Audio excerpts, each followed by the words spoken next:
বলিল অশ্বত্থ ধীরে, কোন দিকে যাবে বলো? তোমরা কোথায় যেতে চাও? এতদিন পাশাপাশি ছিলে, আহা ছিলে কত কাছে। ম্লান খোড়ো ঘরগুলো আজও তো দাঁড়ায় তারা আছে।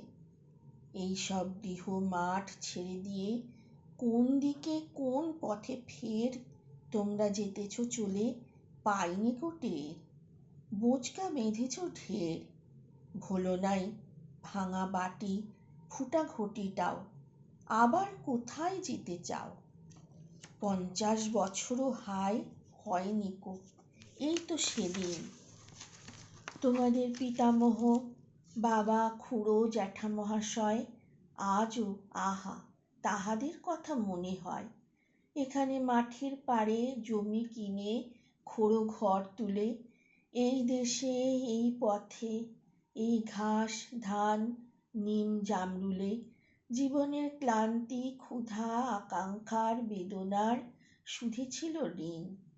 দাঁড়ায়ে দাঁড়ায়ে সব দেখেছি যে, মনে হয় যেন সেই দিন।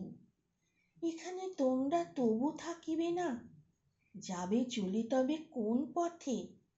সেই পথে আরো শান্তি, আরো বুঝি স্বাদ, আরো বুঝি জীবনের গভীর আস্বাদ। তোমরা সেখানে গিয়ে তাই বুঝি বেঁধে রবে আকাঙ্ক্ষার ঘর। যেখানেই যাও চলে, হয় না কো জীবনের কোনো রূপান্তর।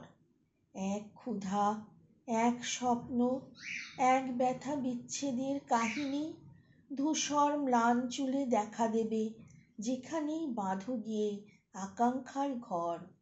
বলিল অশ্বত্থ সেই নড়ে নড়ে অন্ধকারে মাথার উপর।